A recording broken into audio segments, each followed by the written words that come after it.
ESPN's Adam Schefter made a list of NFL trade candidates, and there are 5 Cleveland Browns on the list. You're not going to want to miss who's in trade talks right now for Cleveland. Only a month, less than a month actually, until the NFL trade deadline. Could Cleveland be making even more moves? I've got you covered with the rumors from Shefty, and welcome into the Browns Report, folks. I am your host, Joey O'Donohue. We are so close to 55,000 subscribers. You guys are awesome. You're the best for joining us here on the Browns Report. We're 550 subs away from 55K, so join the party if you want daily Cleveland Browns news and content. I got you covered, folks. All right, Adam Schefter, one thing that he did say of this list, and it's important to note, is that this is NFL front office executives and coaches that believe these players could be available ahead of the trade deadline. So major rumors here. This is why we go with the insiders, folks. And the number one name on this list might be a big one for you Browns fans. It's David Njoku, everybody. The tight end out of Miami. Been a beast for Cleveland for a while. But unfortunately, I think there's some truth to this, him being on the trade block. He's on a contract year. Coming off a massive extension, by the way, a $55 million extension. You know it's going to be expensive to pay him again in 2026 when he's a free agent. Also, Cleveland drafted Harold Fannin Jr. I think they're trying to make him the tight end of the future. He's young, got great catchability. He's one of the best at getting receptions. He led FBS in receptions in college. And so he's been the favorite target for Flacco early on. Gabriel's relied on him a little bit as well. A couple drop issues, so maybe it's a bad time to bring it up, but Fannin got a lot of potential in Cleveland to be a bright young star. And if Cleveland decides they can't afford to pay an aging David Njoku at the end of this contract, who will probably want another extension, well, then he would just be walking anyway. And Cleveland would get nothing for not re-signing him. Whereas if they made this move, they would at least get some value for a player who can be, honestly, a top 5 tight end in the league at his best, top 10 otherwise.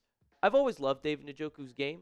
You know, he has that special ability where multiple defenders close in on him, try to tackle him, and he just keeps chugging. He's bouncing off of guys. It's impressive to watch. So I love him as a player, but you got to think from Cleveland's perspective, they desperately need other positions. Like, offensive line is a huge issue. If you watched my video this morning, there's more on that. Wide receiver room, lacking. The quarterback room as well, they're still trying to figure out. So with Njoku getting older, starting to get injured, he went down on 3 different plays on Sunday against the Steelers.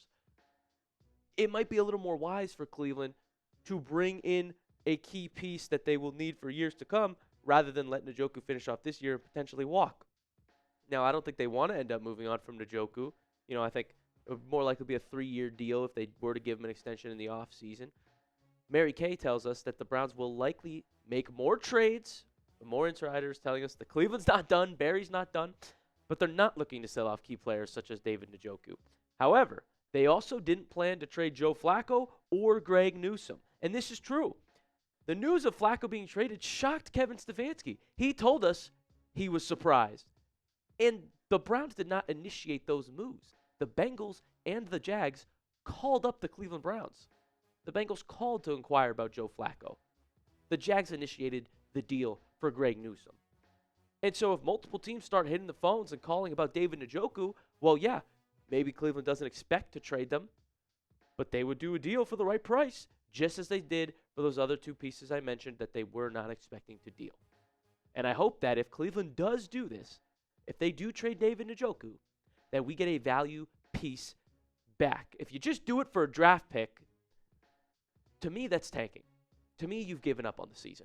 If you trade away one of our best offensive weapons for a draft pick next year, you're not trying to win or improve the offense of this year. So if you are going to make this move, get someone who could help our offense in return, like a lineman, like a wide receiver, preferably.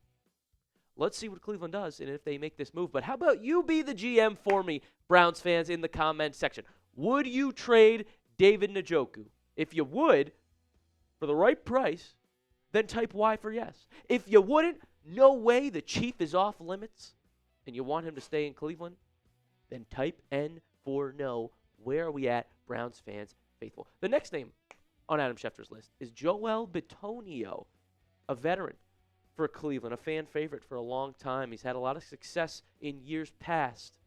6'4", you know he's a big fella. He plays on that offensive line. Hasn't allowed a sack in 2025 as well, which is pretty impressive despite how bad Cleveland's offensive line has been as a whole. But Bitonio's getting old. There's been talk about retirement. We know he wants to retire in Cleveland. He just turned 34 2 days ago. He'll be a free agent in 2026 as well. Contract year. Offensive line that's playing bad. Certainly could expect Bitonio to potentially be on the move for Cleveland as well.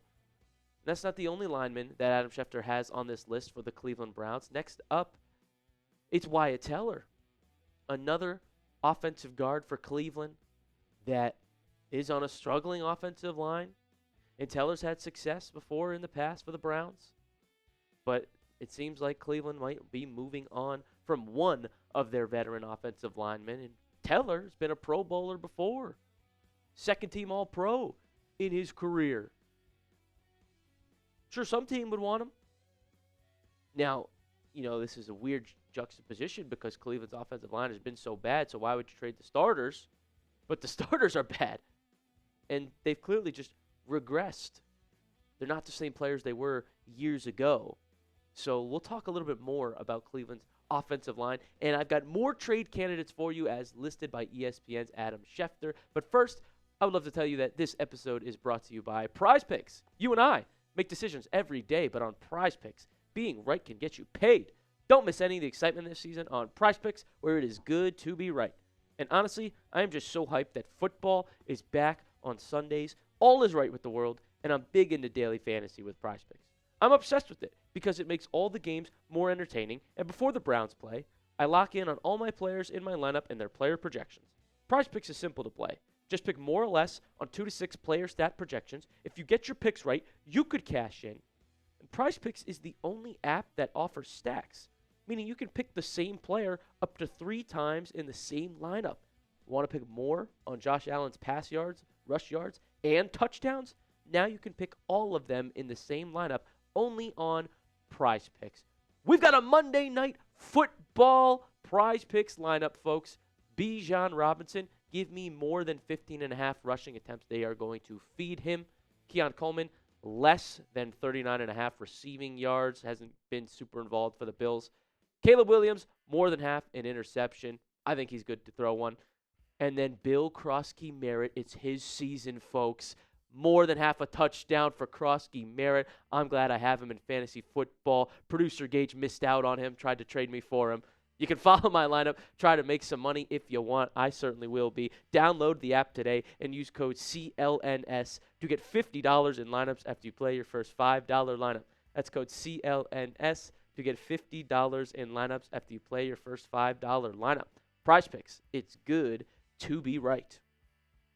Folks, without further ado, let's move on to Ethan Pocic, the next trade candidate listed for the Cleveland Browns. And our starting center has also had some injury issues. This one, honestly, would make the most sense to me that they would get rid of Pocic.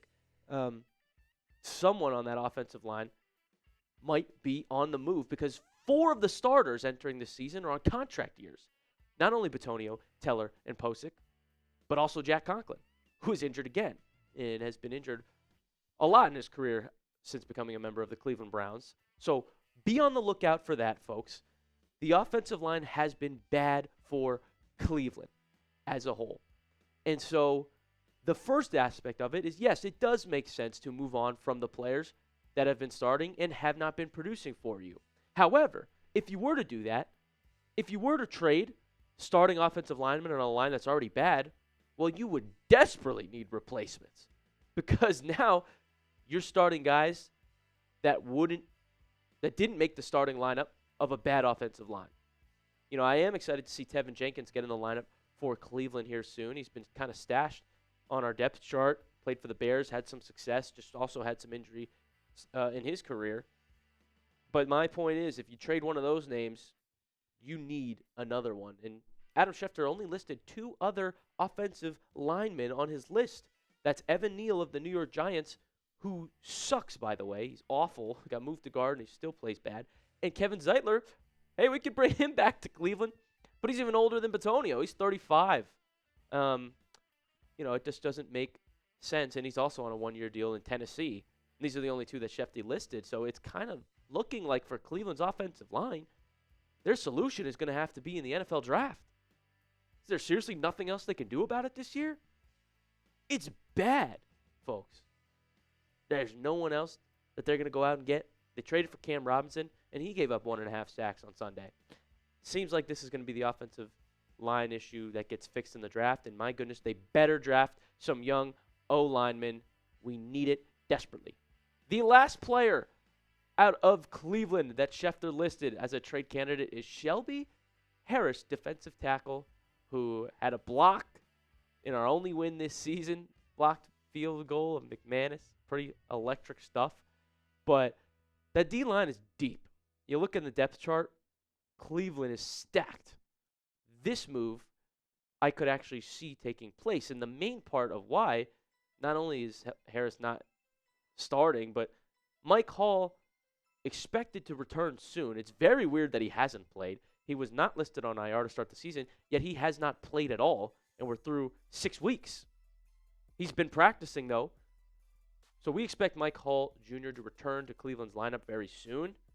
And then there's just a flurry of D linemen. So if you can get someone for Shelby Harris, I'd sign off on it. Now, I like his game. I like what he's done for Cleveland. He's disruptive. But if you can get value, a position need, like I mentioned, or a good draft pick, because of how deep that line is, I say it makes sense. Also want to note that Schefter listed a big-name wide receiver as a trade candidate in Chris Olave. Cleveland, who really needs a wide receiver right now. I would love to make this move. I'll tell you that. If you can get Olave for a 3rd or 4th round pick, the Saints are willing to do that. It's because of some of his concussion history, but he's a talented wide receiver.